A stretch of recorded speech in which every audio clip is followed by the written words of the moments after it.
adalah hal yang sangat penting bagi kita, karena rumah yang sebenarnya rumah idaman kita adalah di mana kita nanti memiliki rumah di surganya Allah Subhanahu wa taala.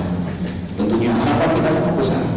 Semoga impian kita ini Allah mudahkan untuk kita punya rumah di sana. Dan juga Bapak Ibu yang kami cintai karena Allah, pada pagi hari ini kita juga akan ada setelah ini talk show dan juga akan ada acara-acara berikutnya. Baik, untuk menghemat waktu, kita akan mulai kajian kita pada pagi hari ini. Untuk itu kita akan silakan kepada guru kita yang kita cintai karena Allah, yaitu Ustaz Syafiq bin Zabasar Rahman Hafizahullah Ta'ala. Pada Ustaz, kami persilakan. Fadhil Ustaz. Assalamualaikum warahmatullahi wabarakatuh.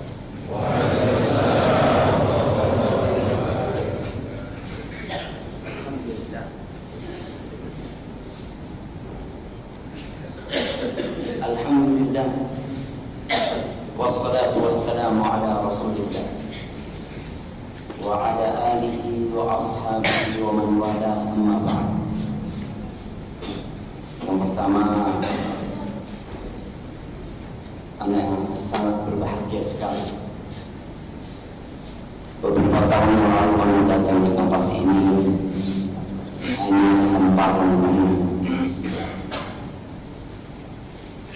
Kemudian datang kembali, tiang-tiang itu sudah terpanjangkan. Dan hari ini Anda berada di salah satu ruangan dari tiang-tiang yang dahulu dipanjangkan. Allah Azza wa Jalla menetapkan dunia ini sebagai tempat ujian dan perjuangan.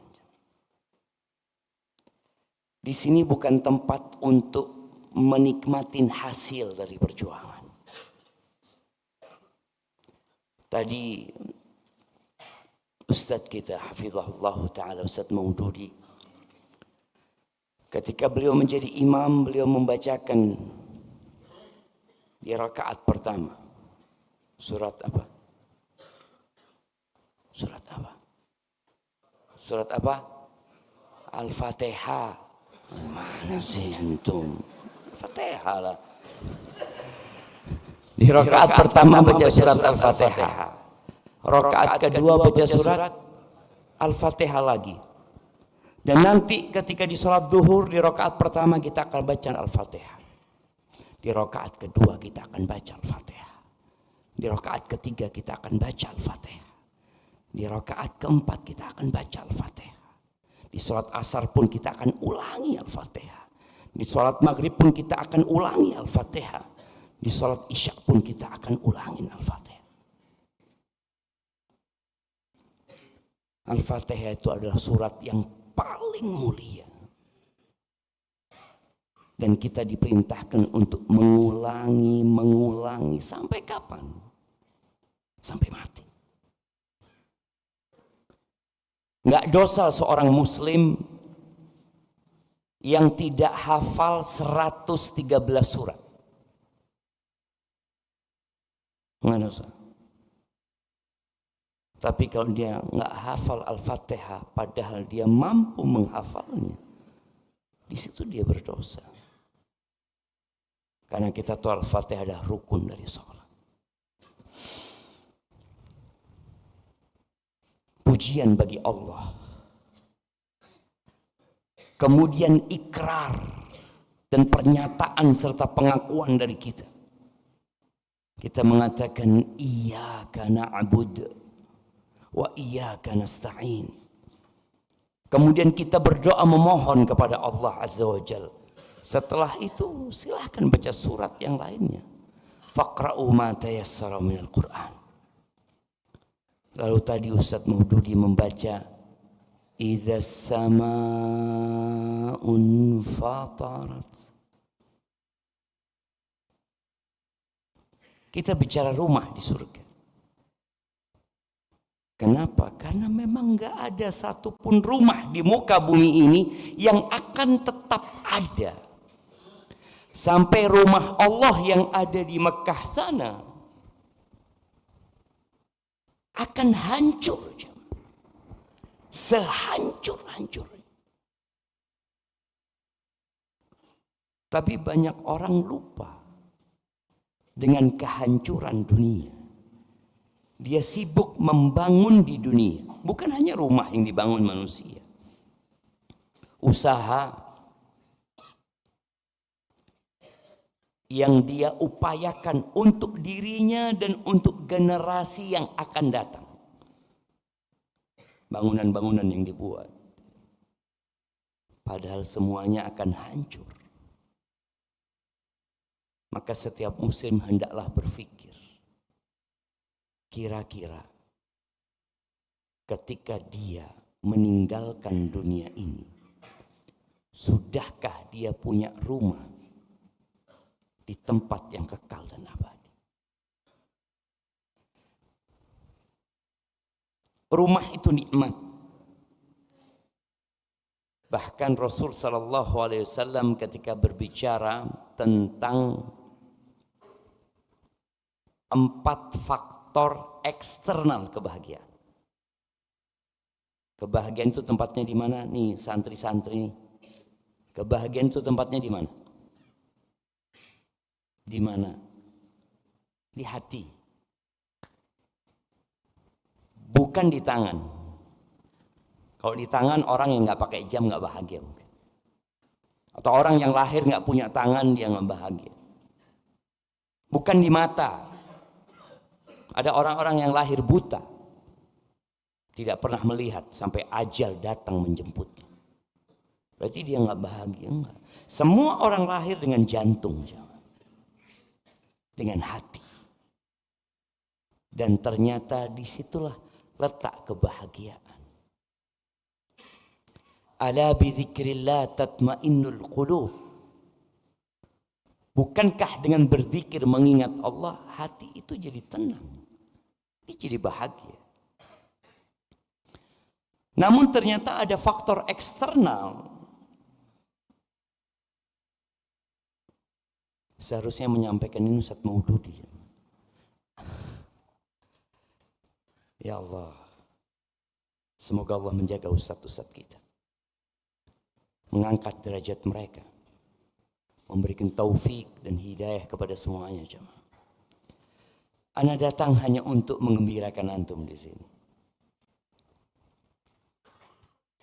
Ada 4 faktor eksternal kebahagiaan. Kata Nabi SAW, arba'un minas sa'adah. Yang pertama adalah apa jemaah? Az-zawjatu salihah. Istri yang solehah. Bukan yang cantik. Orang kan berpikir kalau dia punya istri cantik insya Allah bahagia. Padahal setelah dia menikah ternyata istri tetangga lebih cantik dari istri dia. Gimana? Jadi nggak bahagia dia. Dan kita tahu sebuah pernyataan di Indonesia yang mengatakan rumput tetangga lebih hijau dari rumput sendiri. Antum mau punya rumah bagus, ngelihat rumah tetangga kok bagus banget rumah dia. Istri pun seperti itu. Maka Nabi SAW mengatakan az-zawja as-salih. Kemudian yang kedua,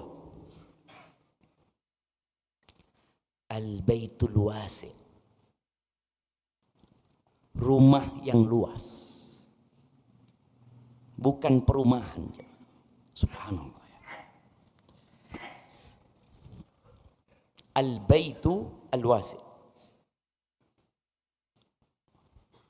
Di dalam bahasa Arab itu kita sering mendapati 3 kalimat yang terkadang terjemahan bahasa Indonesianya sama. Yang belajar bahasa Arab akan tahu yang pertama al-baitu. Apa artinya? Yang kedua al-manzilu. Apa artinya? Rumah lagi. Ad-daru. Apa artinya? Rumah lagi. Karena memang bahasa Indonesia ini bahasa yang baru lahir. Kapan lahir bahasa Indonesia? Kapan lahir jemaah? Antum jadi nggak tahu sama sejarah negeri kita? Atau karena markas kita markas Nusantara? Bukan markas Indonesia, markas Nusantara, betul? Bahasa Indonesia itu lahir tahun 28. Ketika Sumpah Pemuda. Yang sebelumnya negeri-negeri itu punya bahasa masing-masing. Nggak tahu bahasa di Riau ini apa dulunya? Melayu. Bahasa di Lampung? Enggak. Lampung itu punya bahasa sendiri, punya huruf sendiri. Dan kayaknya tempat-tempat lain juga punya seperti itu. Ternyata di Indonesia ada 720 bahasa. Bagaimana dengan rahmat Allah serta keinginan yang luhur dari bangsa Indonesia untuk merdeka, kemudian kita punya bahasa Indonesia. Tapi kembali kepada tadi bahasa Indonesia yang anak katakan, kadang-kala kita akan mendapati terjemahan bahasa Arab itu satu di bahasa Indonesianya, padahal enggak di bahasa Arabnya. Al-Baitu itu rumah. Al-Baitu itu mereka sebutkan adalah sebuah kamar yang ada terasnya atau ada jalan di depannya. Itu disebut Al-Bait. Sudah. Kalau sekarang kita lihat kamar kos-kosan ya itu sudah bait. Atau pavilion. Satu kamar dengan ada teras, itu sudah disebut bait. Adapun al-manzil, kumpulan dari al-bait tadi. Al-manzil itu beberapa bait. Kemudian biasanya ada, kalau bicara al-manzil itu, ada teras atau ruang tamu yang ada tutupnya, ada atapnya. Itu disebut al-manzil. Kemudian ad-dar itu kumpulan al-bait, komplek perumahan. Itu disebut ad-dar. Makanya kalau kita bicara al-bait, ternyata faktor kebahagiaan itu nggak harus punya banyak kamar ya. Kita punya satu kamar tapi luas. Dan itulah baitun Nabi sallallahu alaihi wasallam. Beliau ya kamar sama mungkin ada ruang teras di depannya. Itu rumah Nabi sallallahu alaihi wasallam.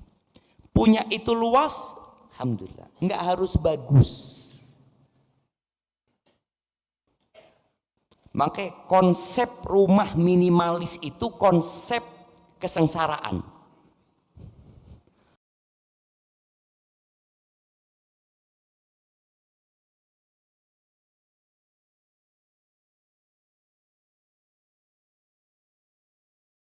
Bukan konsep kebahagiaan. Lu enggak usah, yang penting apa? Yang penting punya rumah, ya yang luas. Enggak harus bagus. Enggak harus pakai keramik wala apa. Orang dulu rumahnya lantainya pakai apa? Tanah. Bahagia enggak mereka? Bahagia, luas-luas rumah mereka jemaah. Kanan kirinya kebun ya. Sekarang kanan kirinya temboknya tetangga. Dibikin minimalis. Enggak. Makanya kalau nanti ini yang masih belum punya rumah, berpikir punya rumah, jangan berpikir punya rumah yang minimalis. Bikinlah rumah yang luas, walaupun di pulau sebelah. Kan masih banyak pulau kosong. Bisa tuh bikin rumah yang luas. Yang kedua, yang ketiga. Yang ketiga adalah al-jarus saleh. Tetangga yang baik. Sampai orang Arab mengatakan al-jar qabla ad-dar. Sebelum engkau, ini al-jaru qabla ad-dar ya. Sebelum kau pilih tetangga, pilih rumah. Ad-dar itu padahal komplek perumahan. Jadi kalau mau tinggal, cari komplek perumahan yang bagus. Yang tetangga-tetangganya soleh. Yang keempat, al-markabul hani atau al-markabus saleh. Kendaraan, markab itu kendaraan yang enak, bukan yang mahal. Apakah kemahalan itu berbanding lurus dengan kenyamanan? Jamaah. Iya. Ferrari sama Innova. Nyaman mana? Nyaman mana? Innova, jamaah. 7 orang masuk. Antum Ferrari. Ya Allah, mau ditaruh di mana ini? Nggak berbanding lurus, jamaah. Orang kalau berpikir, enggak Ustaz, mesti yang mahal itu enak. Enggak juga. Kadang-kala ada unsur kebanggaan aja di hatinya. Harley Davidson, Masya Allah. Sama Xenia. Enak mana? Kalau bicara mahal, oh Harley Ustaz. Berapa orang bisa diangkut?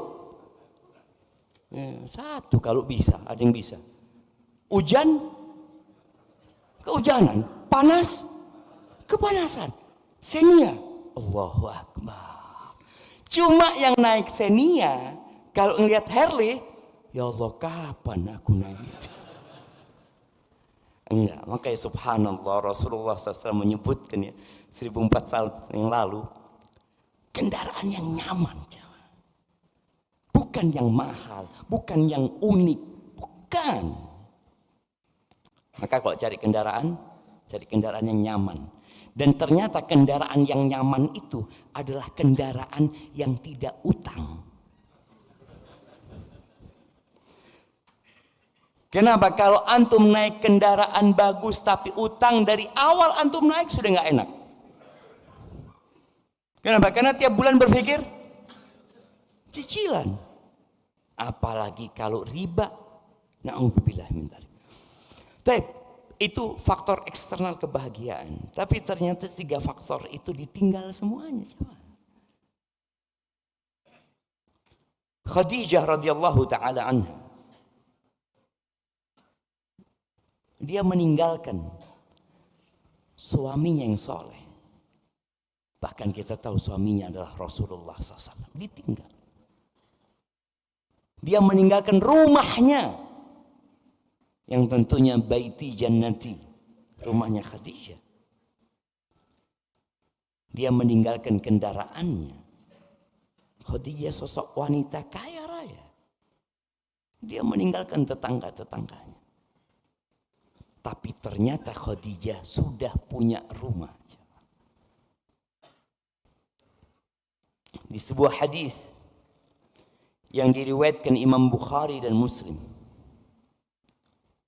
kata Abu Hurairah radhiyallahu taala anhu, ata Jibrilun Nabiyya sallallahu alaihi wasallam. Suatu hari Jibril datang menjumpai Nabi SAW. Ketika lagi ngobrol mungkin sama Jibril, Jibril mengatakan, ya Rasulullah, hadhihi Khadijah qad atat. Kata Jibril alaihissalam, ya Rasulullah, nih Khadijah udah datang. Subhanallah ya. Buat para wanita, hendaklah mereka sering membaca tentang bagaimana Khadijah memuliakan suaminya. Dan buat para suami yang kalau membaca tentang Khadijah kemudian dia berpikir, ya Allah, kalau aku punya istri seperti Khadijah, tolong antum bercermin. Antum jadilah seperti suaminya Khadijah. Kalau ingin dapat istri seperti Khadijah, jadilah seperti suaminya Khadijah. Kalau enggak, banyak istighfar antum. Karena banyak laki-laki yang suka menuntut. Dan juga banyak wanita yang suka menuntut. apabila suami suka menuntut dan istri suka menuntut, terakhir kemana nanti? Ke pengadilan. Karena tuntutan itu nggak selesai, akhirnya di pengadilan. Janganlah. Lihatlah kepada kelebihan pasangan kita, jangan fokus melihat kekurangannya. Taib nih, bagaimana Khadijah datang menjumpai Nabi sallallahu alaihi wasallam. Qad atat ma'aha ina'un fihi idamun aw ta'amun aw syarab. Dia datang tuh, dia bawa sesuatu tuh. Ada wadah yang dia bawa, di situ kayaknya ada makanan, ada lauk, ada minuman. Fa idza hiya atatka, kalau nanti dia sudah sampai kepadamu, faqra 'alaiha salam min rabbiha, sampaikan kepada dia Tuhannya, dia kirim salam sama dia. Bayangin jemaah ya, Allah kirim salam sama Khadijah. Apa yang dilakukan Khadijah? Sampai yang menciptakan Khadijah kirim salam sama Khadijah. Ada perjuangan besar yang dilakukan Khadijah. Wa minni, dan aku juga kirim salam sama dia. Gimana Jibril nggak mau kirim salam kepada wanita yang merupakan sayyidatu nisa'i ahli jannah, yang paling mulia dari wanita-wanita surga? Aku juga kirim salam sama dia.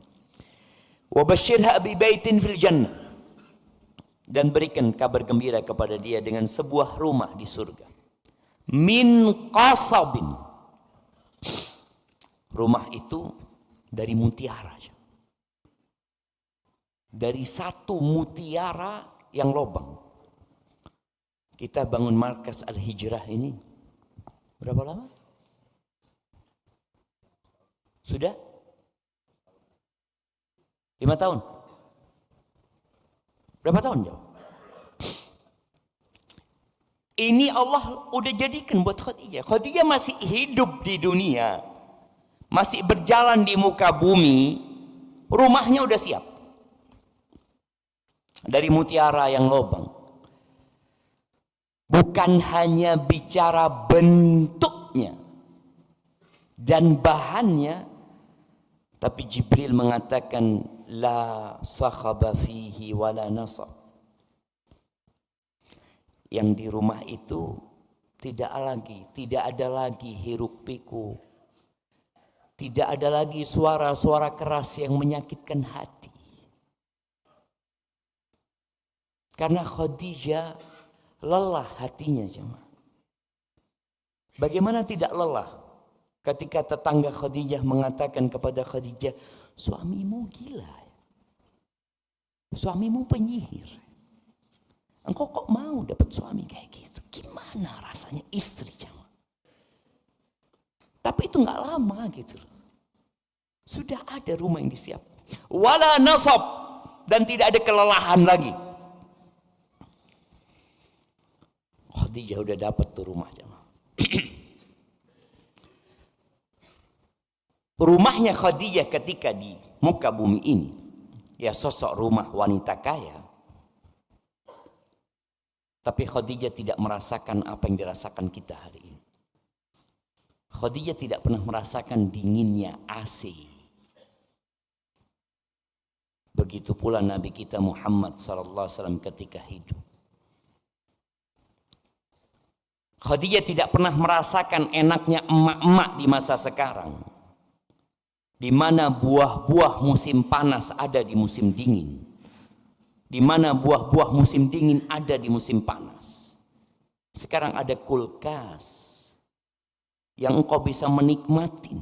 Khadijah nggak pernah merasakan itu, jemaah. Maka hendaklah kita yang sekarang merasakan banyak nikmat itu bersyukur kepada Allah Azza wa Jalla. Baik, kalau Khadijah sudah punya rumah, bagaimana kita punya rumah juga? Ya, membangun rumah di surga itu dengan semen di dunia. dengan uang juga. Tapi ternyata tidak semuanya dengan uang. Rasulullah SAW memberikan banyak arahan kepada para sahabatnya tentang perkara-perkara yang dengannya engkau bisa punya rumah di surga. Yang pertama, sholat sunnah 12 rakaat dalam sehari semalam. Sholat yang 5 waktu berapa rakaat? 17. Ya, itu standar. Kalau engkau ingin punya rumah di surga, orang itu punya rumah 1, kepingin tambah 2, kepingin 3, kepingin lebih besar lagi.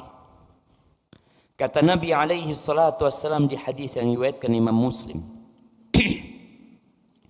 ma min abdin muslimin yusalli lillahi azza wa jal kulla yawmin 12 rak'at tatawu'an ghaira fariḍah. Tidaklah seorang hamba, tolong digaris bawain, hamba, budak itu sejatinya nggak punya apa-apa. Semua yang dimiliki budak itu milik majikannya. Hasil kerjanya budak diberikan kepada majikannya. Tidak ada satupun hamba yang muslim yang sholat lillah, sholat untuk Allah Azza wa Jalla, ikhlas, sebanyak 12 rakaat dalam sehari, bukan sholat wajib. Illa banallahu azza wa jallahu bihinna baitan fil jannah, melainkan Allah akan bangunkan buat dia dengan 12 rakaat itu rumah di surga.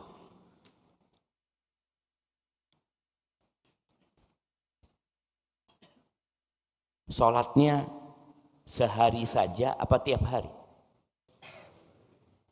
Atau alhamdulillah Ustaz, kemarin Anda sudah sholat 12 rakaat Ustaz, alhamdulillah. Hari ini enggak perlu, sudah ada rumahnya Ustaz. Cicilan ini seumur hidup. Nyicil. Terus antum sholat. Dan pahala itu sesuai dengan kelelahan yang dirasakan. Ada orang yang cuma sholat 12 rakaat dalam 5 tahun saja, kemudian dia mati. Ada orang yang sholat selama 10 tahun kali 12 rakaat. Apakah sama dengan yang 5 tahun? Enggak sama. Ada yang sampai umur 70 tahun tetap dia sholat tuh 12 rakaat jemaah. Sejak dia umur 40 tahun mamanya dia dapat hidayah. Kemudian sampai umur 70 tahun, berapa tahun dia sholat 12 rakaat itu? 30 tahun. Faman ya'mal mithqala dzarratin khairan yarah. Maka seorang hamba itu enggak perlu iri, karena engkau akan mendapatkan apa yang kau lakukan. 12 rakaat ini boleh jadi rawatib yang biasa kita lakukan. 2 rakaat sebelum subuh, 4 rakaat sebelum zuhur, 2 rakaat setelah zuhur, berapa udah? 8. 2 rakaat setelah maghrib, 2 rakaat setelah isya, 12. Gimana kalau enggak dapat? Karena ternyata subhanallah, seorang pegawai itu kalau di waktu kerja dia itu wajibnya hanya sholat fardu. Rawatib nggak boleh, kecuali dengan izin bosnya. Rawatib itu seorang pegawai yang digaji, dia sholat ya sholat wajib saja, kecuali di waktu istirahat. yang memang dia punya waktu sendiri, waktu dia bebas gitu. Tapi kalau waktu dia kerja, ya sudah. Bahkan bagaimana kalau di tempat kerjanya itu dia nggak boleh keluar ke masjid, ya sudah sholat di tempat kerjanya. Ada kan musola, sholat di sana. Karena dia seorang pegawai. Nggak bisa dia, nggak dapat tuh rawatib. Maka dia tambah 12 rakaat itu dari sholat sunnah mana saja. Anda terus terang sholat rawatib hanya bisa subuh, maghrib dan isya. Zuhur nggak bisa. Umpamanya. Berarti dia cuma dapat berapa? 6. Sisa 12. Ya sudah, engkau perbanyak sholat sunnah. Bisa jadi antara maghrib dan isya engkau sholat sunnah. Ba'diyahnya kan 2. Kemudian sholat 2 lagi sampai dapat 12. Atau sholat malam, nggak apa-apa. Pokoknya cicilan itu hendaklah 12. Itu amalan yang pertama. Amalan yang kedua, membangun masjid. Ya insya Allah kalau membangun masjid ini semua udah tahu. Dan kita sedang membangun masjid di sini. Tempat kita ini sebenarnya belum masjid. Karena rencana masjid di atas kan. Man bana lillahi masjidan. Tadi man shalla lillahi. Siapa yang sholat buat Allah. Yang kedua, man bana, barang siapa yang membangunkan untuk Allah masjid. Banallahu lahu baitan fil jannah. Maka Allah akan bangunkan buat dia rumah di surga. Boleh jadi antum sudah punya yang 12 rakaat. Alhamdulillah. Tambah lagi. Ana mau punya rumah yang lebih banyak, kan kalau banyak rumahnya banyak istrinya nanti. Betul. Kalau di dunia enggak. Orang banyak rumahnya tetap satu gitu kan. Alhamdulillah. Masih punya istri dia. Tapi kalau di surga, insya Allah Allah akan kasih rumah itu sama isinya di sana jemaah. Sama isinya. Maka tambah lagi bangun rumah dengan membangun masjid. Ya Ustaz, cuma orang kaya yang bisa Ustaz. Enggak ternyata. Yang bisa bangun rumah dengan membangun masjid itu siapapun bisa. Kata Nabi SAW di hadis yang diriwayatkan Ibnu Majah, "Man bana masjidan lillah ka mafhasi qata au asghar." Barang siapa yang membangun masjid untuk Allah walaupun sebesar atau bukan sebesar, sekecil tempat bertelurnya burung dara pasir. Antum kalau nanti selesai kajian ini masukkan ke Google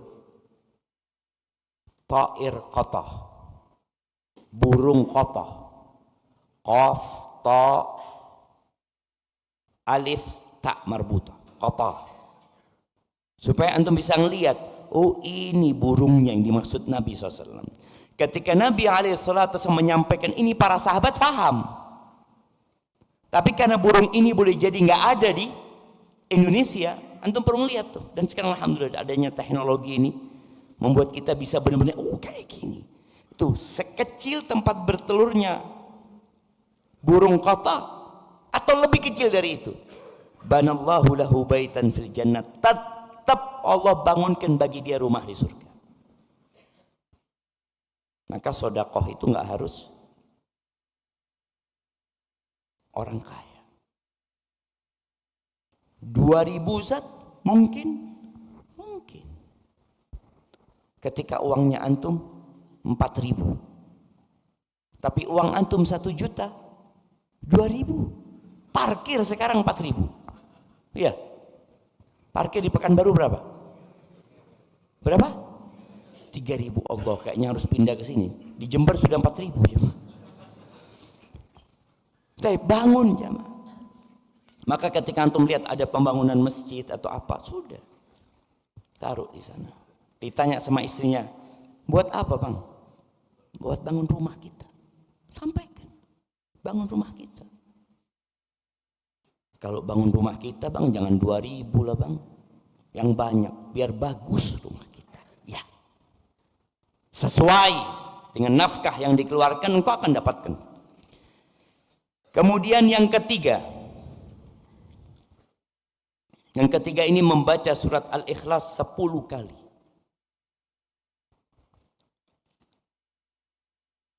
Namun, anak ingin menyampaikan hadis yang berkaitan dengan amalan ini diperselisihkan kesahihannya oleh para ulama. Rasulullah sallallahu alaihi wasallam mengatakan di hadis riwayat Ahmad, ya, man qara'a qul huwallahu ahad 10 marrat banallahu lahu baitan fil jannah.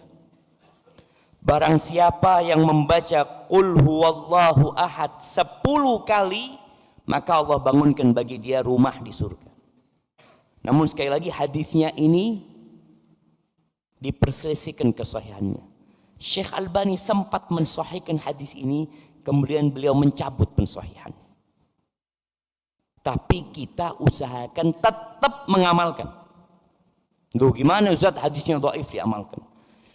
Banyak hadis-hadis yang sahih yang ternyata menganjurkan kita untuk baca qul huwallahu ahad. Pagi dan petang berapa kali? 3 kali 2 9. Sebelum tidur berapa kali? 3. Udah berapa? 9. Habis sholat 1. Kalau 5 kali sholat 5 tambah 9 14. Maka usahakan paling tidak antum baca lebih 10 kali.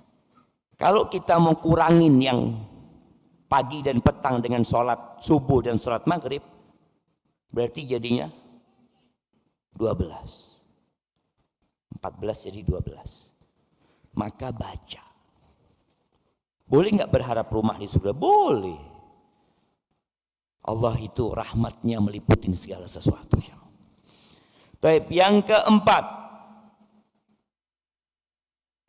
bersabar. Ada rumah spesialnya. Bersabar dan memuji Allah ketika ditinggal mati anaknya.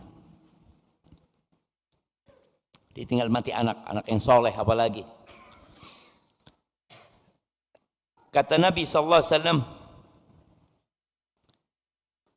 idza mata waladul abdi qala Allahu li malaikati, apabila meninggal anak seorang hamba,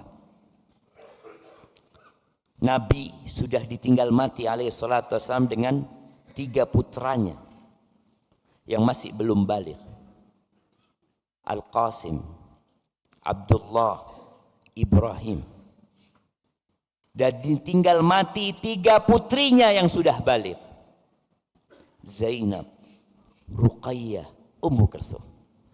Apabila anak seorang hamba meninggal dunia, Allah berkata kepada malaikat-malaikatnya, qabattum walada abdi, kalian cabut nyawa anak hambaku. Kata para malaikat, na'am. Qabattum thamrata fuadi, yang kalian cabut itu buah hatinya. Subhanallah jemaah. Apakah semua anak itu buah hati orang tuanya? Nah, buah hati. Ada yang penyakit hati. Antum melihat kalau anak-anak durhaka, ketika mati apa kata orang tuanya? Alhamdulillah sudah mati dia. Penyakit dia itu.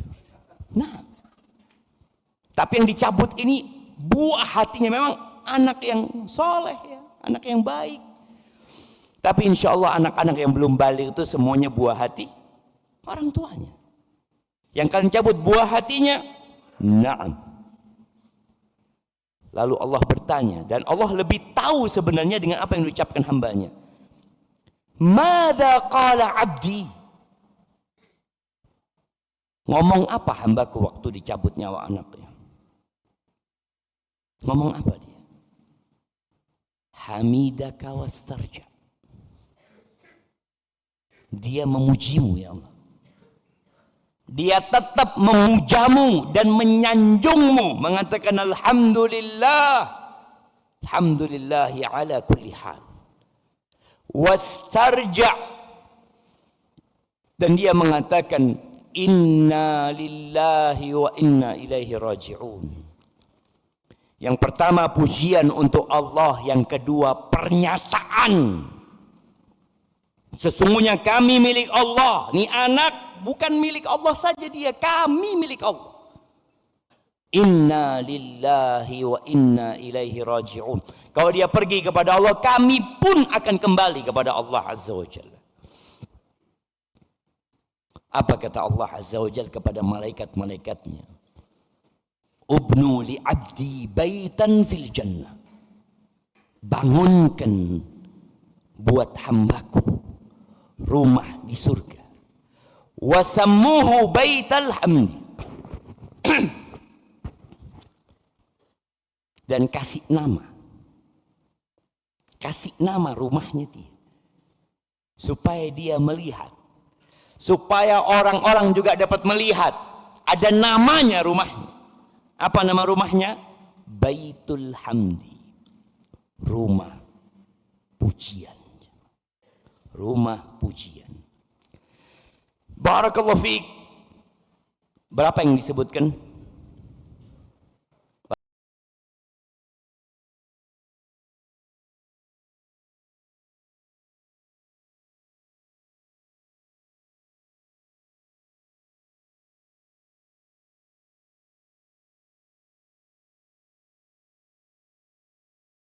Baru 4.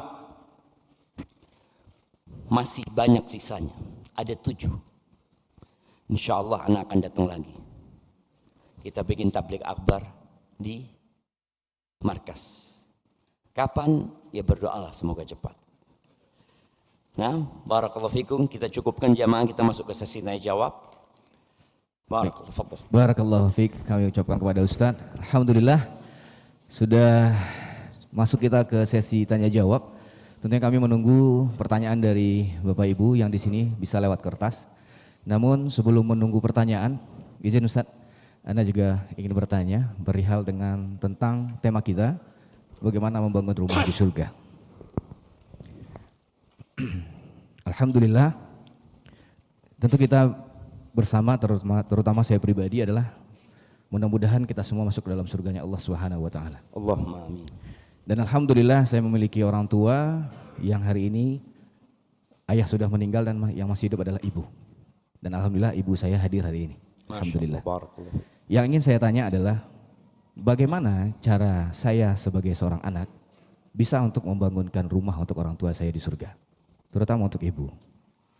Dan yang kedua, tentu saya berdoa semoga saya, istri, anak-anak dan orang tua masuk ke dalam surganya Allah. Pertanyaannya gini Ustaz. Ketika Allah mengabulkan dan masuk ke dalam surga, apakah saya sebagai anak masih bisa tetap untuk berbakti kepada orang tua saya? Barakallah. Di surga? Iya. Masya Allah, barakallahu fiik. Ahibati fillah, sejatinya seorang beramal untuk dirinya masing-masing. Idza mata ibnu Adam inqata'a amaluhu illa min thalath. Apabila anak Adam meninggal dunia, maka putus amalannya kecuali 3. Shadaqah jariyah, seperti membangun masjid, seperti mewakafkan Al-Quran, seperti membuat sumur yang airnya dimanfaatkan oleh masyarakat. Apa saja sedekah-sedekah yang manfaatnya terus dapat dimanfaatkan, itu namanya sedekah jariyah. Kita sering mendengar di bahasa Indonesianya apa? Amal jariyah. Amal jariyah. Amal-amalan yang pahalanya terus. Yang kedua, ilmu yuntafa' bihi, ilmu yang dimanfaatkan terus. Maka jangan berhenti mengajar. Oh, berarti ilmu ini ustadz saja. Kita semua punya ilmu. Kita semua punya ilmu. Karena memang ada ilmu yang tidak boleh muslim nggak tahu. Sholat 5 waktu. Ada yang nggak tahu hukumnya wajib? Tahu. Ketika antum melihat kawan, teman nggak sholat 5 waktu, ajarin ilmu ini. Jadi ilmu yang bermanfaat. Akhirnya orang itu sholat, dia nyampaikan ke kawannya, dia sampaikan ke anaknya, apalagi orang yang menyampaikan kepada umat secara terbuka. Ilmu yang dimanfaatkan. Yang ketiga, awaladin salihin yad'u lahu, anak soleh yang berdoa buat orang tuanya. Karena ada anak yang nggak doakan orang tuanya, sibuk sama istrinya, sibuk sama anak-anaknya, sibuk sama cita-cita dan impian dia, lupa sama orang tua. Berkaitan dengan bagaimana anak sekarang yang ingin membangunkan rumah buat orang tuanya di surga. Mungkin masih ada kesempatan. Sa'ad ibn Ubadah atau sahabat yang lainnya, dia pernah datang kepada Nabi alaihi salatu wassalam mengatakan, ya Rasulullah, inna ummi infalatat, ibuku meninggal dunia dan dia belum sempat berwasiat. Afayanfa'uha idza tasaddaqtu anha, apakah bermanfaat buat ibuku kalau aku sedekah diniatkan buat ibuku? Kata Nabi SAW, tasaddaq anha, silahkan kau sedekah buat ibu. Berdasarkan hadis inilah berarti anak bisa bersedekah buat orang tuanya. Ambil sedekah jariyah, bangunkan masjid buat orang tuanya. Ketika ngelihat masjid lagi dibangun, dia belikan semen 1 sak, karena memang dia bukan orang yang mampu umpamanya, nggak apa-apa lah 1 sak, kirimkan. Belikan pasir, apa yang kita mampu jemaah. Dan itulah yang akan jadi rumah di surga insya Allah. Jadi anak yang ingin berbakti sama orang tuanya, ingin membangunkan masjid buat orang tua, membangunkan rumah buat orang tua yang di surga, dengan dia bersedekah atas nama orang tuanya. Subhanallah. Kita punya masjid di Jember itu, sedekah dari seorang kawan, wakaf ya, dari seorang kawan, full dia bangun dari pertama sampai akhir atas nama orang tuanya. Itu bagi yang mampu. Tapi yang tidak mampu sesuai dengan kemampuan. Lalu apakah seorang anak masih bisa berbakti sama orang tuanya di surga? Yang pertama, ketahuilah jemaah, bahwa surga itu darul jaza, atau akhirat itu darul jaza, negeri pembalasan, bukan negeri amal. Dunia beramal, anak disuruh berbakti sama orang tuanya, kadangkala orang tuanya zalim, kadangkala orang tuanya pilih kasih, tapi dia tetap harus berbakti. Di sini kita beramal. Di surga itu negeri balasan. Engkau akan dapat pembalasan dari apa yang kau kerjakan sekarang. Jadi kalau pertanyaan bukan berbakti sama orang tuanya di surga, tapi bagaimana terus bisa berjumpa dengan orang tua yang di surga. Karena melihat orang tua itu termasuk faktor kebahagiaan. Senang lihat orang tua. Mungkinkah bisa kumpul lagi sama orang tua kita? Mungkin. Allah Azza wa Jalla mengatakan, وَالَّذِينَ آمَنُوا وَاتَّبَعَتْهُمْ ذُرِّيَّتُهُمْ بِإِيمَانٍ أَلْحَقْنَا بِهِمْ ذُرِّيَّتَهُمْ وَمَا أَلَتْنَاهُمْ مِنْ عَمَلِهِمْ مِنْ شَيْءٍ. dan orang-orang yang beriman, kemudian diikuti anak keturunan yang beriman, maka kami akan gabungkan mereka tanpa mengurangi amalan mereka. Bagaimana penggabungan anak sama orang tua?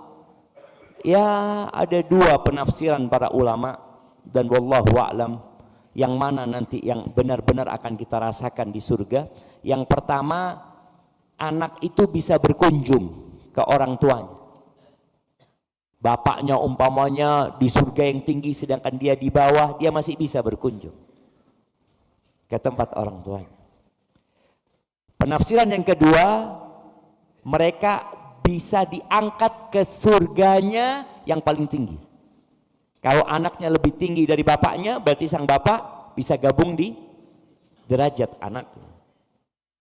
Sebaliknya, kalau bapak yang lebih tinggi, anaknya bisa bergabung di surga bapaknya, karena kita tahu ada 100 derajat di surga itu. Hadza wallahu a'lam bissawab. Nah. Syukur Ustaz, jazakallah khair. Baik, kita akan bacakan pertanyaan sudah masuk. Bismillah, assalamualaikum warahmatullahi wabarakatuh Ustaz. Waalaikumsalam warahmatullahi wabarakatuh. Apakah setiap seseorang muslim ketika dia beramal soleh, ketika belajar Al-Quran, kemudian meninggalkan dosa-dosa dan seterusnya, dengan berharap mendapatkan rumah di surganya Allah Subhanahu wa Ta'ala? Barakallahu fikum. Dia menghafal Quran. Menghafal Quran. Dia banyak dosanya. Banyak dosa. Zaman kita tahu pada hari kiamat kelak akan ada penimbangan. Timbangan itu ada 2 daun timbangannya. Kalau antum melihat sekarang ini, mungkin logonya kejaksaan atau logonya pengadilan, ada timbangan yang ada 2 daunnya. Maka nanti hafalan Quranmu akan ditaruh di 1 daun timbangan, kemudian dosa-dosamu akan ditaruh di 1 daun timbangan. Ya tinggal dilihat lebih berat mana. Allah mengatakan fa'amma man thaqulat mawazinuh fahuwa fi 'ishatir radiyah. Adapun orang yang berat timbangan kebaikannya dibandingkan dosanya, maka dia akan dapat kehidupan yang sangat menyenangkan. Tapi bicara rumah di surga, ada rumah standar di surga. Semua yang masuk surga ya ada rumahnya buat dia. Namun ada amalan-amalan lain yang membuat rumahnya lebih indah, yang membuat dia punya rumah tambahan.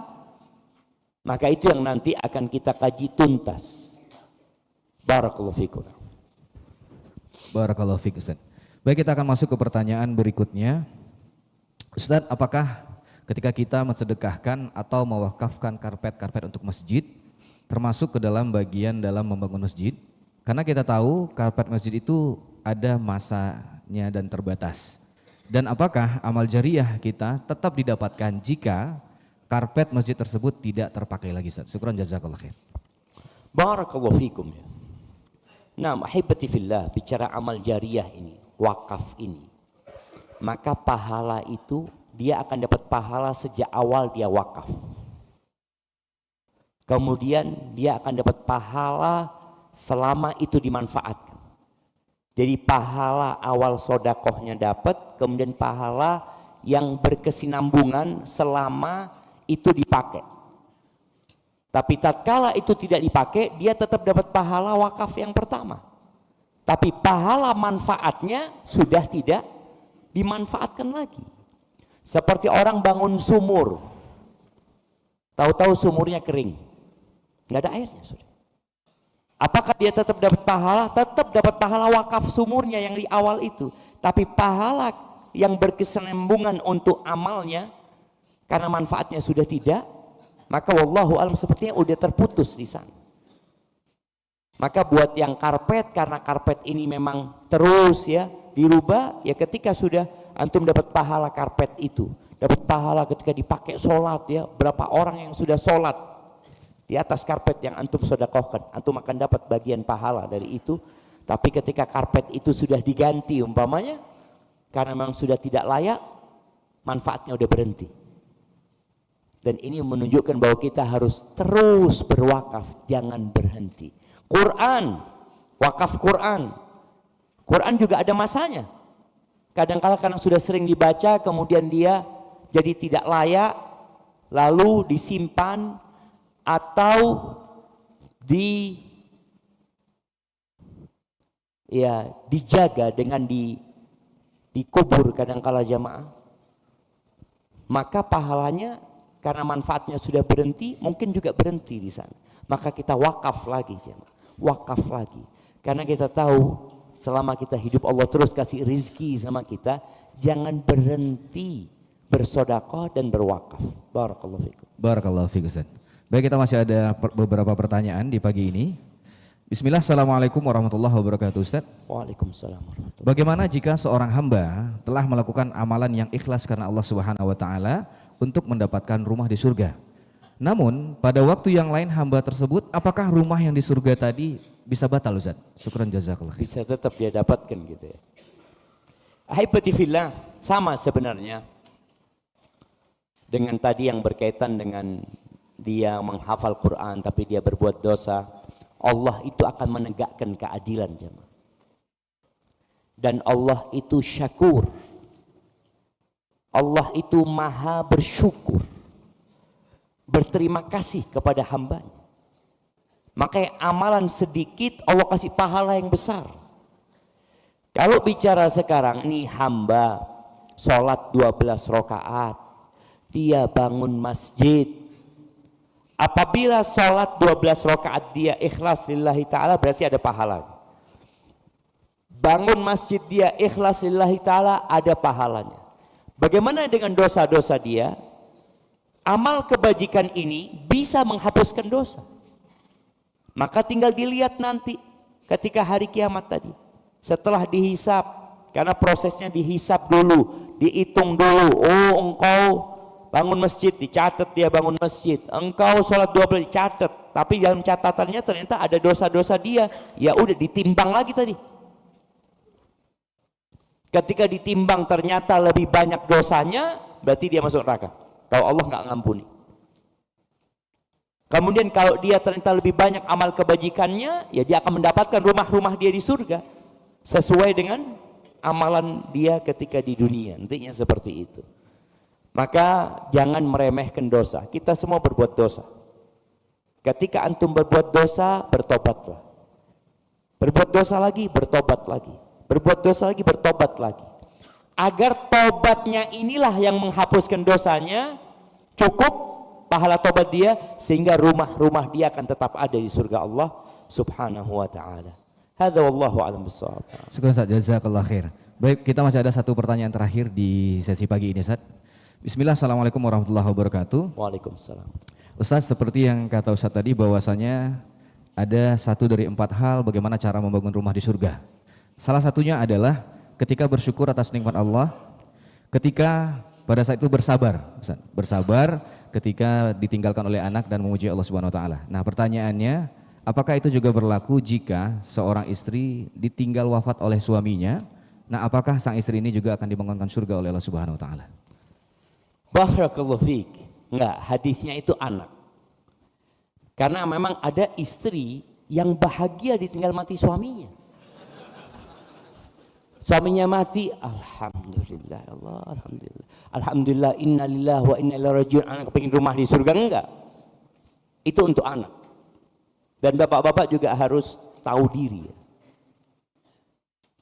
Bahwa banyak wanita yang mungkin berharap kematian suaminya. Karena suaminya zalim. Tapi dia mempertahankan rumah tangga karena anak-anak. Sehingga ketika suaminya sakit-sakitan, ya Allah, alhamdulillah ya Allah, mudah-mudahan cepat mati ini ya Allah. Ada yang seperti itu, jemaah. Maka tolong perbaiki diri kita, karena khairukum li ahli.